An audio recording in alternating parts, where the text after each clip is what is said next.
Is beer lagering still necessary, or is it just a mythical ritual? Well, in this video, Distinguished Brewing Sciences Professor Dr. Charlie Bamforth shares his beer lagering insights. And be sure to stay to the end and hear Professor Bamforth's explanation of yeast-generated DMS and spunding. And please check out the links in the description, as there's a ton of additional resources there too. But we're going to be talking about lager beers. And I've got a question, a burning question that I hear a lot, and I don't answer it very well, but I bet you will.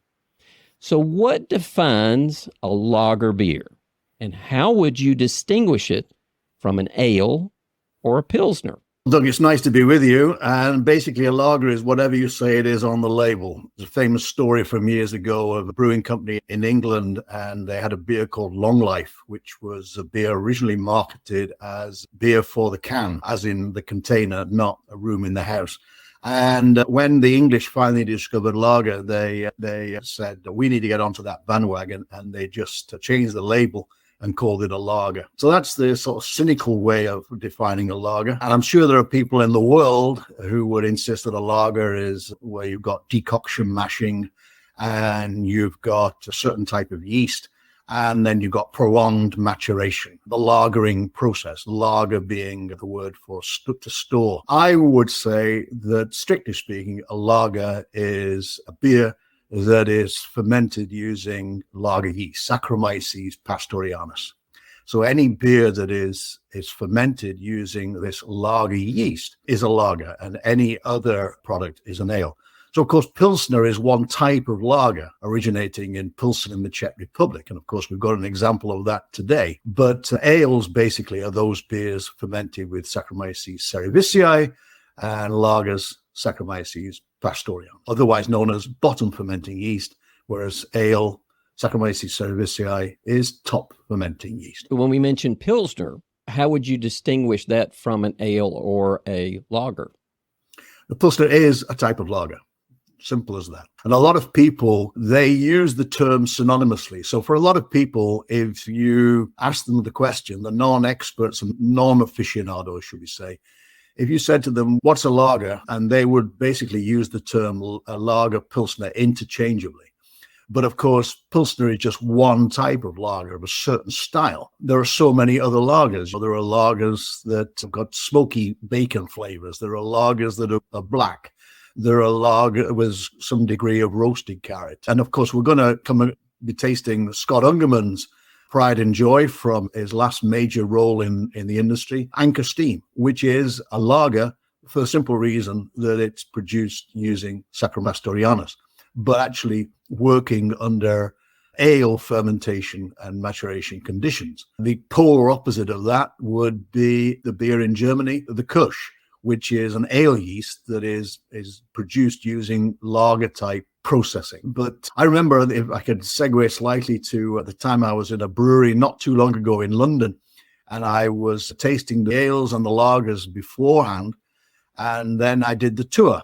And I knew the brewmaster. She used to be a colleague of mine. And I said, so how many yeasts you've got in this brewery? She said, just the one. So she said, I guess our lagers are, strictly speaking, koshers. The cynical view is whatever you want to describe it at. And I know that there's lots of beers about where brewers have only got one yeast strain. And there's a lot to be said for only having one yeast strain. It avoids a lot of complications and keeps things nice and simple.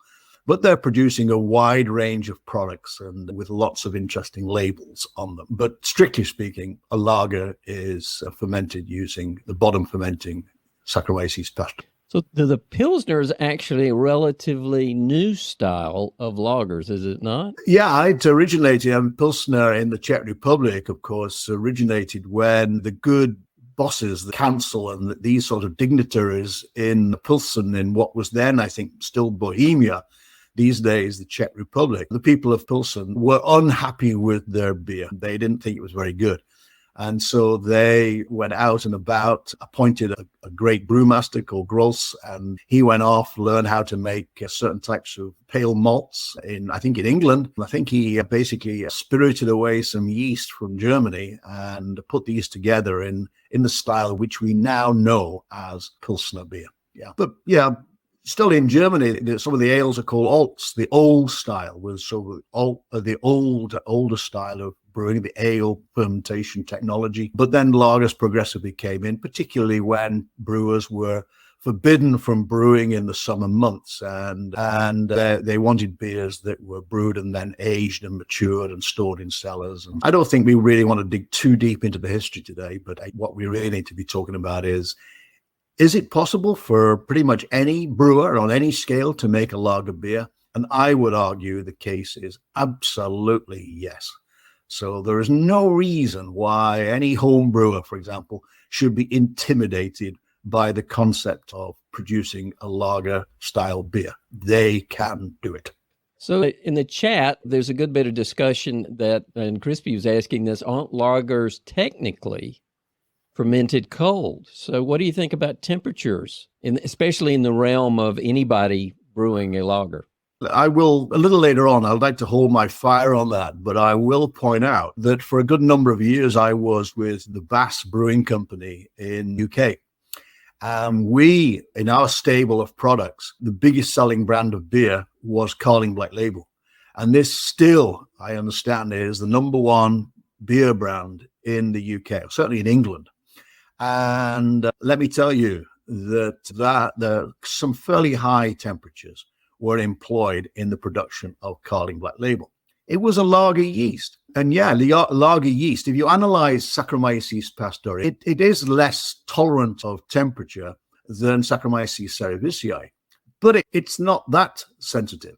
So, of course, traditionally in Germany, they might be fermenting as low as 6 degrees Celsius. And I make no apologies again, Doug, I will only use Celsius. So everybody's going to have to translate it, but 6 degrees Celsius, so it's fairly cold. But let me tell you, one of the ways of differentiating ale yeast and lager yeast is, will it grow at 37 degrees Celsius, blood temperature?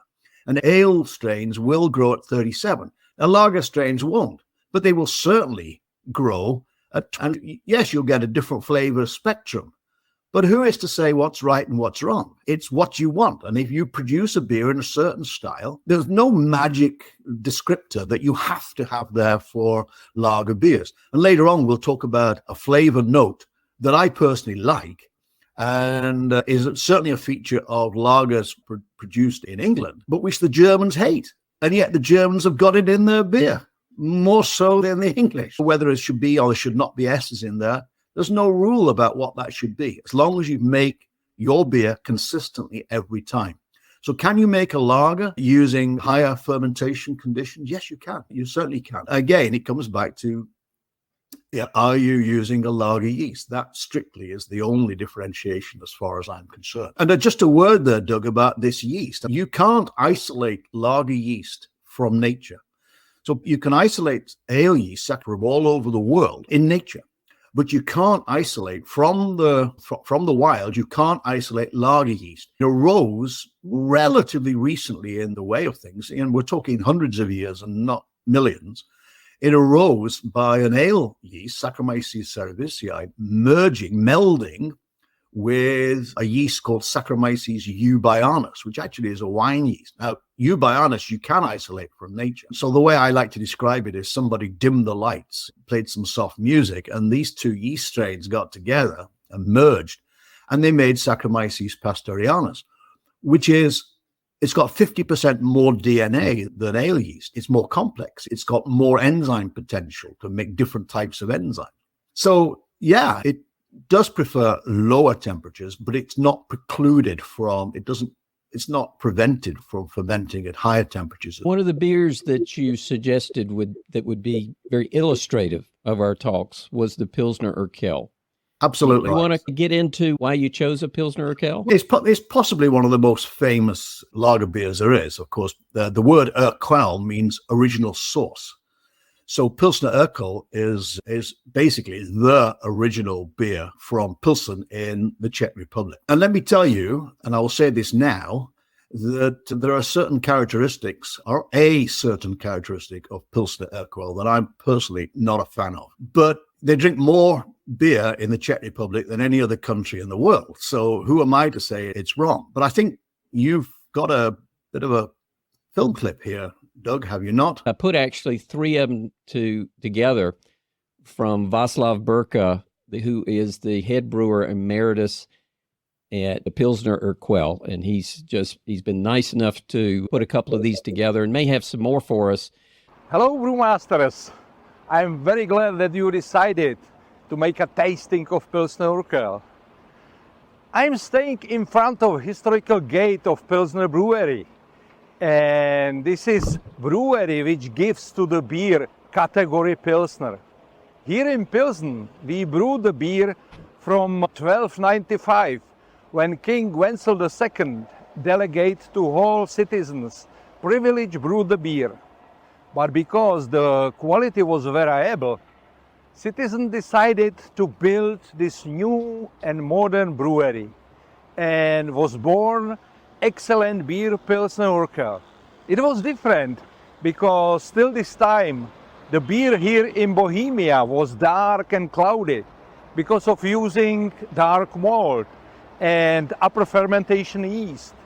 But starting with this beer in Pilsen, we started with using pale malt, we started with using bottom fermentation, and started with brewing beer in this new modern brewery. I'm just in brew house of Pilsner Urquell, and Pilsner Urquell is from beginning to nowadays brewed only from 3 ingredients: very soft Pilsner water, Pilsner malt, which we produce in our own malting plant, and typically for this malt is low modified and produced for our Czech variety of barley. And for hopping, we are using Salz hops, which gives to the beer pleasant bitterness and very nice hoppy aroma. And we still use for brewing 3-mash decoction in this copper kettle. And we use it because copper kettle with direct heating gives to the beer nice little bit caramel tones. And for fermentation, we are using our special strain of yeast. And we are using low temperature for fermentation and low temperature for maturation, but we will see it in the cellars. Hi brewers, we are just in cellars where it's ongoing maturation of Pilsner beer. And we are in historical cellars because we let here in Pilsen still this one department. When we continue with fermentation and maturation in wooden vats and wooden barrels, to assure that our beer in cylindrical tanks have the same taste and same drinkability like in these wooden barrels. And what we observe by tasting, of course, firstly, we are looking for the color. Nice golden color, creamy head. Then we try aroma. In aroma, you can feel a little bit malty tones because we are a higher portion of residual extract. You can feel Salz hops and a little bit tones of diacetyl and caramel, which are characteristic for Pilsner Urquell. There are no fruity tones or very low level. And then we try to taste the beer.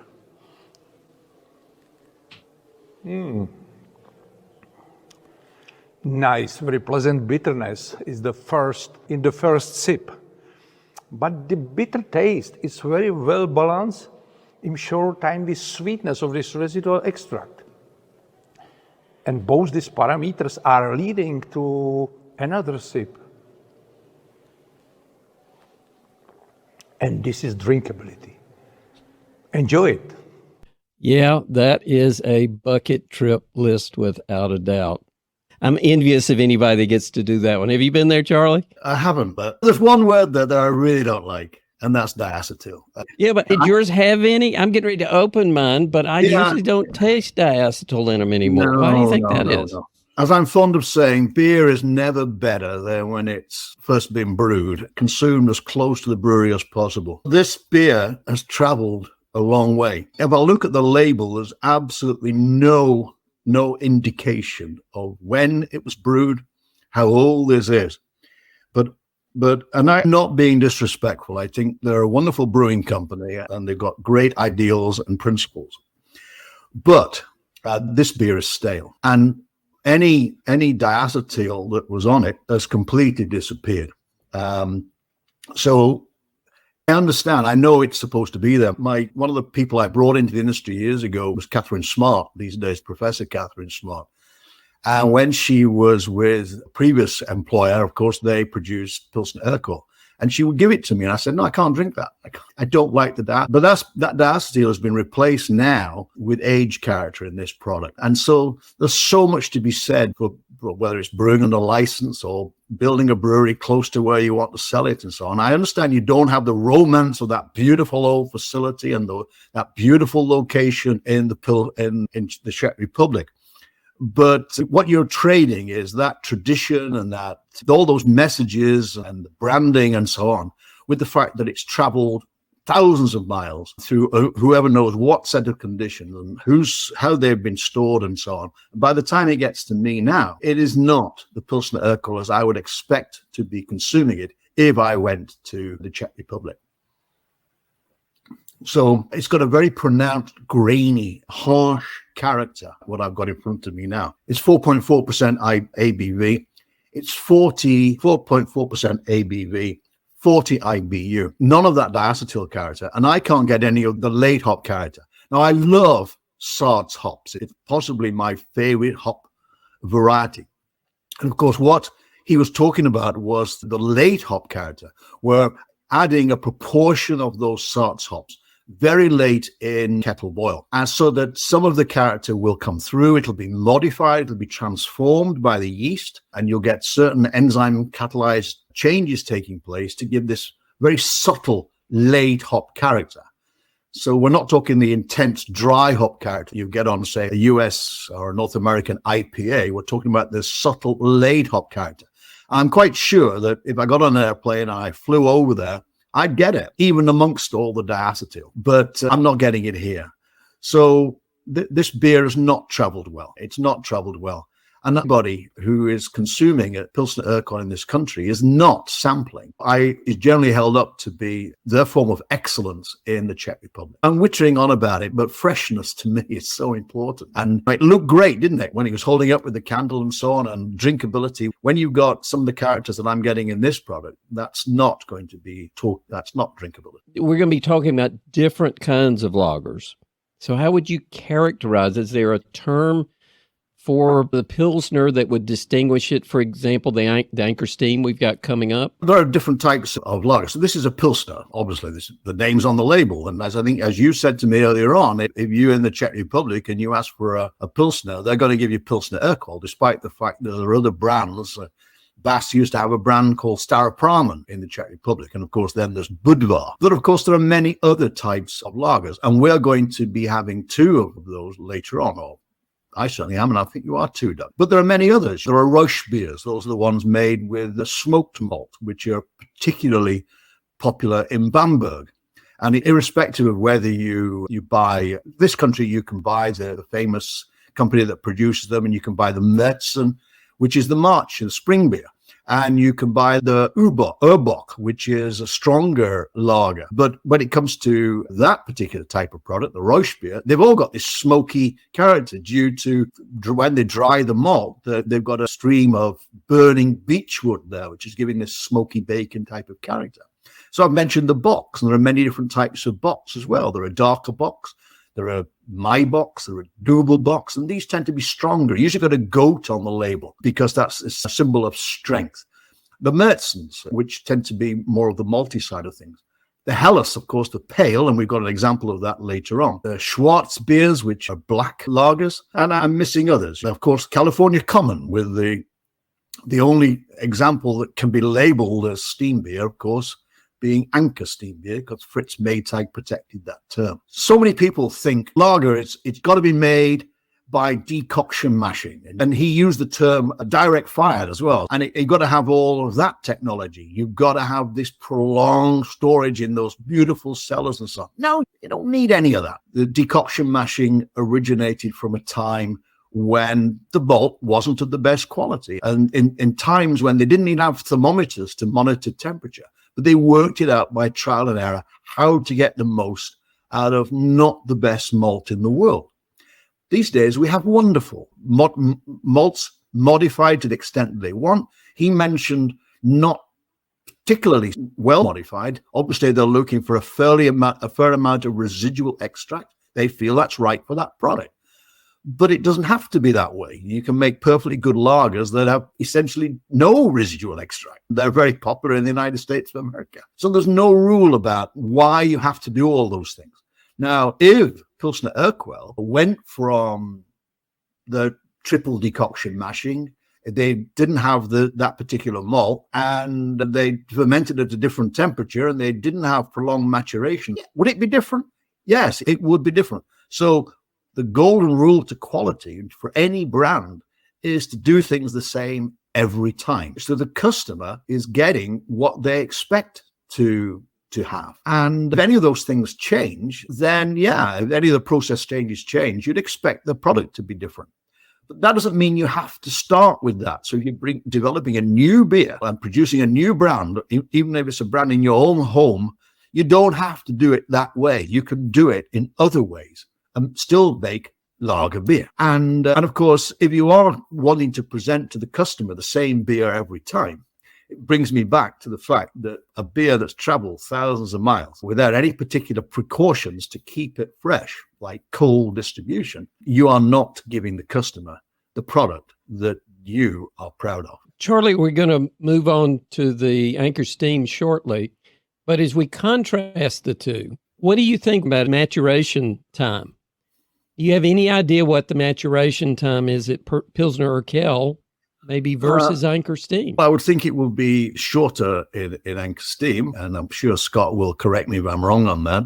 But with Pilsner Urquell, I think part of the romance is the prolonged period spent in those lagering cellars. But even Anchor Steam, I would think, is probably slower than the example that I'll let you hear about a little bit later on. I know Fritz Maytag quite well. Of course, no longer is he at the helm at Anchor Steam, but he used to describe it as a last medieval brewery. Welcome to the last medieval brewery.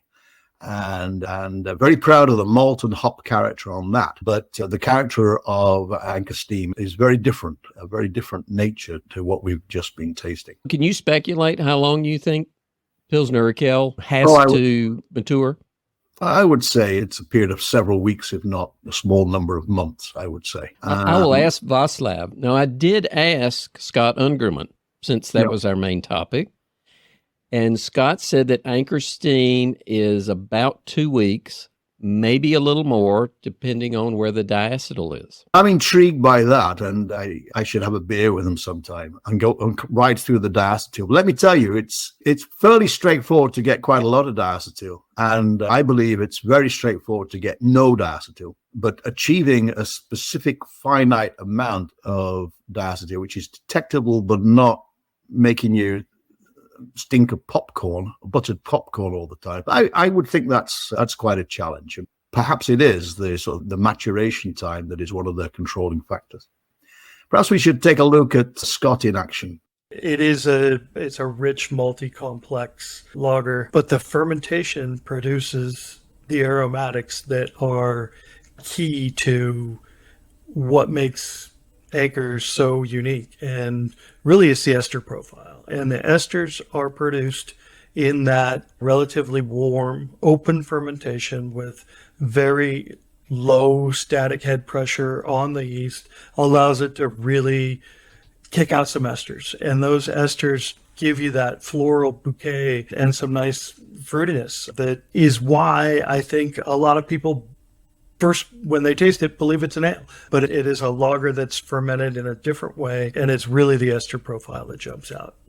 It's a beautiful amber-colored liquid with a nice tan head of foam. It's very effervescent, it's well carbonated, and the aromatics that come out of the glass when you first approach it are certainly the caramel malt and the maltiness, but then the ester profile is right there, especially as it warms up. And isoamyl acetate, the banana ester, is one of the most prevalent ones that jumps out. So you've got maltiness, you've got bananas, you've also got other esters that are prominent, a little rose note sometimes, and they do shift a little bit. It's not as one thing with lager beers is they're very consistent when they're done the same, but there's a profile that I think jumps in and out that sometimes is a little more floral and sometimes a little more fruity in those esters. And then the hops are there as well, and they're distinctive American hops that marry well with those malts and those esters. So that it's all three of those things coming together. And then as you taste it, there's a nice malty sweetness and then a gentle hop bitterness. It's not overpoweringly bitter. It's not harsh on the back of your throat. And it finishes with a crispness that you'd expect from a lager beer, but also has a long hop finish and the retronasal of the esters once again that jumps out. So fresh wort that you're bringing into a whirlpool tank where there's a relatively short whirlpool rest of only about 15 minutes, and then you're cooling into the fermenter, cooling to 60 degrees Fahrenheit exactly into a 60-degree room, into an empty fermenter, clean fermenter that is a shallow pan open fermenter that's really only, if you haven't seen pictures of it, it's only about 3 feet deep. And you come in and pitch the yeast manually via bucket and allow then that free rise fermentation to eventually warm all the way up to well over 70 degrees. And then it cools a bit as the yeast activity dies down. On day 3, it is dropped to a secondary lagering tank. And when I say dropped, it's gravity. It's just a straight drop, and it takes it down from the 3rd floor where the fermentation cellar is down to the 1st floor where the lager cellar is, and put in tanks at an 85% fill level. Then another brew is brewed that same day that it's dropped and will come on top less than a day later at a 15% rate. Also coming in warm into a cellar that is a 60-degree cellar, so once again, not that cold. And then the tanks are bunged up and allowed to build pressure on their own so that a natural carbonation occurs over that 2-week period. After 2 weeks, those tanks have no cooling jackets on them whatsoever, so they're considered done once they're tasted and analyzed, and then they'll be moved through finishing when needed. And finishing is a centrifuge and then a plate and frame filter. Another awesome brewer and awesome beer. Oh, you got a can. I got it in a can, and this is one thing Pilsner Urquell could do. They could put it in a can. It'll the longest shelf life in a Mark can. Brungard said he's found it in the can. Oh, it's going to be fresher than but brilliant stuff. Anybody who's worried about temperature, this is a beer, as Scott has said, that has got relatively warm fermentation and maturation. And of course, those esters are because it's in that, A, the higher temperatures, but B, the low pressure on the yeast. If the more hydrostatic pressure on the yeast, then the less the ester profile you're going to produce. So this is a yeast that's working quite speedily, but not under pressure. And so you're getting these beautiful esters, the isoamyl acetate. Scott mentioned the rose character, that would be phenyl ethyl acetate. And so the esters are very important for this beer. A lot of people, the simple way you can identify many lagers is they tend to have a reasonable amount of sulfur character. But here's a lager that is clearly estery. As I think somebody said in the commentary, and looking at your glass even more so than mine, beautiful color as well, and a rich caramel-like characteristic coming from some proportion of specialty malt in there as well. Delicious beer. And no diacetyl. And no diacetyl. Or DMS. No DMS. But something Scott said there, and he talked about the whirlpool stand. He pointed out it was 15 minutes. As I will tell you momentarily, that one of the ways to actually get more DMS, if you want it, is a long whirlpool stand, because that is very important in converting what we call the precursor of DMS into DMS. Perhaps I could just go in and tell you how we used to do our lager in Bass. because it's an exercise in how things can be done. And let me stress, this was a beer. This is the most popular beer in England. So it's Carling Black Label. Mr. Carling originally was a Yorkshireman, but he emigrated to Canada. And so this, when the English finally discovered lager beers in the late 60s, early 70s, this was the beer that Bass got interested in. Now, it's fairly pale malt, of course, fairly lightly dried, but he specified a precursor level for the DMS.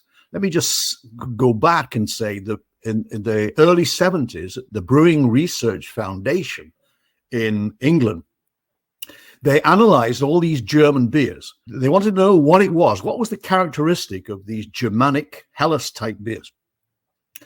And the thing that was on all of them, the flavor that the English were associating with lagers, was DMS, dimethyl sulfide, which, you know, the characteristic is sweet corn, okay?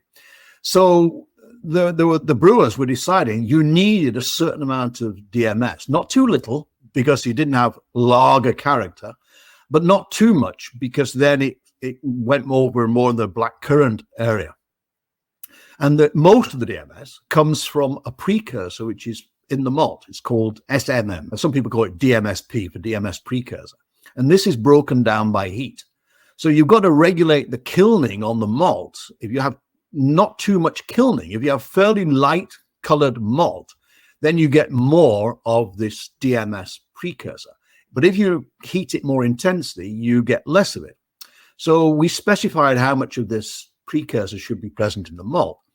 Then we mashed, infusion mashing, no decoction mashing, wasted time and effort. So we started off at a low temperature to allow the beta-glucanases to carry on, but then we ramped it up after about 20 minutes to conversion temperature. And we also tipped in beta-glucanase as well for good measure. Then I've louted it and got the wort. Then we boiled for 1 hour, a vigorous boil. And when you boil, you break down this precursor to DMS. And if you've got a vigorous rolling boil, that DMS, a lot of it goes up the stack and is lost, okay? It's the number one thing that's coming off the stack alongside the hop oils and so on, okay? But we boiled for an hour, and then we went into the whirlpool for 1 hour, 1 hour in the hot wort receiver, the whirlpool. And what was happening in the hot wort receiver was any SMM, the precursor that did not get broken down in the boil, now it was broken down in the whirlpool, which was still approaching 100 degrees Celsius. But of course, the whirlpool is very gentle, so the liquid is swirling around, and the DMS that's produced doesn't volatilize. It doesn't go off, okay? So you end up with a wort with quite a lot of DMS in it. Then you cool it and ferment, okay? And during fermentation, of course, quite a lot of this DMS comes off with the carbon dioxide, but substantial amount remained. So that's how we controlled the level of DMS, by specifying the precursor in the malt and then having a 1 hour boil and a 1 hour whirlpool stand. Now, for many brewers, the yeast also makes quite a lot of DMS. So you've got to control those fermentation conditions. And the lower the fermentation temperature, the more the yeast makes DMS from something called DMSO. So as long as you control all those things, you can hit on the level of DMS you want. If you don't want DMS in your beer, then you have a malt which has got a low level of precursor, and you have a vigorous boil for a long time and a very short whirlpool stand. And you ferment at fairly high temperatures, okay? If you do want DMS, then you do it the way I described it. Now, when we fermented, we were fermenting at fairly high temperatures because our DMS was coming from the breakdown of the precursor. But we're fermenting at reasonably high temperatures. I'm thinking from memory, so many years ago now, but I'm thinking 12, 13, 14 degrees Celsius, okay? And halfway through the fermentation, we took the cooling off. We allowed the temperature to rise, and it rose by about 3 degrees Celsius. So things went faster. And the most important thing that was happening was we were getting rid of diacetyl, but also the related pentane dione. And also, we had to make sure we got rid of the precursors, the things that are converted into diacetyl and pentanediol. And once we were convinced, or measured the fact that all of those materials were down below a certain level, and once, of course, we achieved the final attenuation, then we centrifuged off the yeast, green beer centrifuge, and we took the beer to -1 Celsius for 3 days to chill out proteins and polyphenols and so on. And then we filtered, stabilized, and packaged. And the argument being that we could get the kegs and the bottles back all the quicker if we weren't storing the beer for weeks or months on end.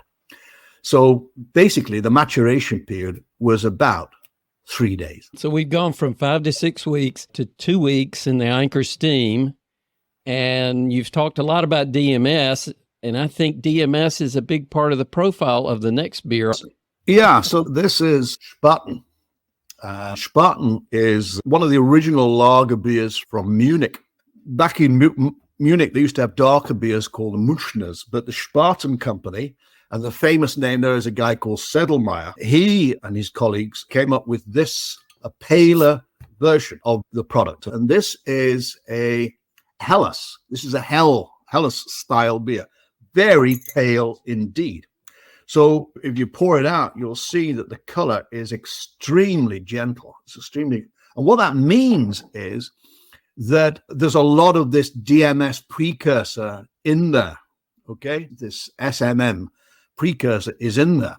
And so when they process it, they're going to generate a lot of DMS.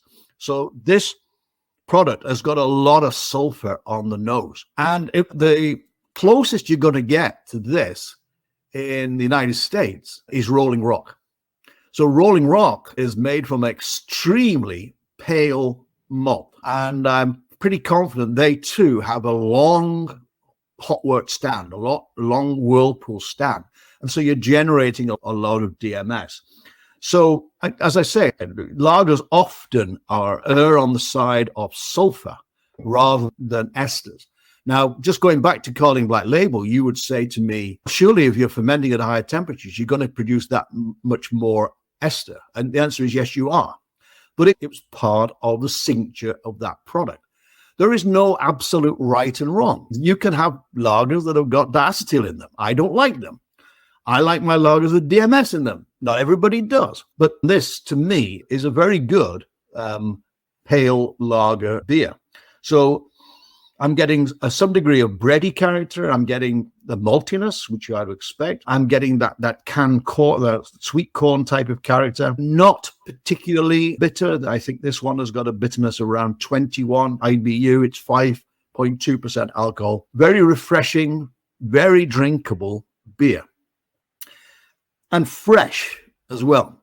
Now, the one thing I would say about this one is there is just a suggestion of light struck on it. It's got that degree of skunky character, as you'd expect, because here it's in a green glass bottle. I think you said, Doug, that in Germany it's in brown glass bottles. So quite why they have got this in a green glass bottle, I can't absolutely answer that question. I asked that question when I contacted them because they sent me back a picture with looked like a liter brown bottle. And I said, why in the world do you not ship those over here? I hadn't got my answer yet.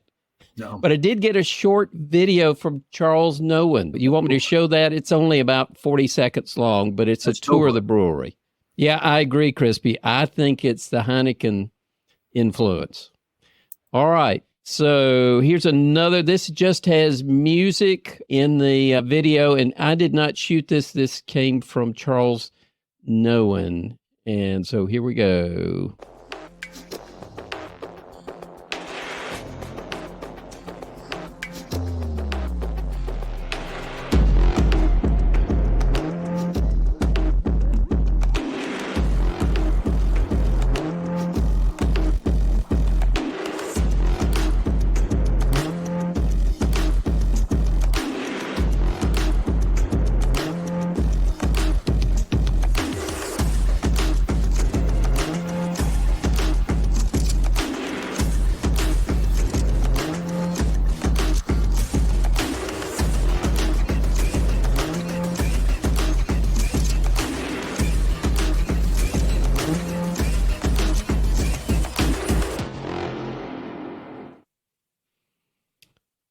So I'm going to try and get more details. So that was just a quick, mostly some of the highlights of his tour.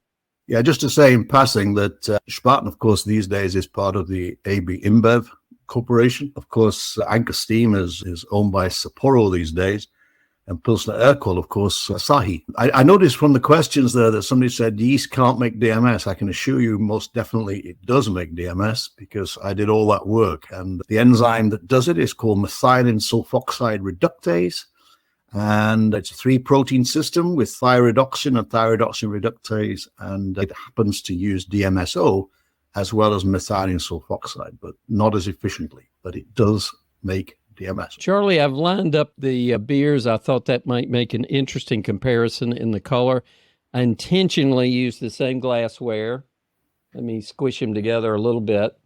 So the one with the least in it, and that's just because I started with it, is the Pilsner Urquell. The middle one, the darker orangey copper color, is the Anchor Steam.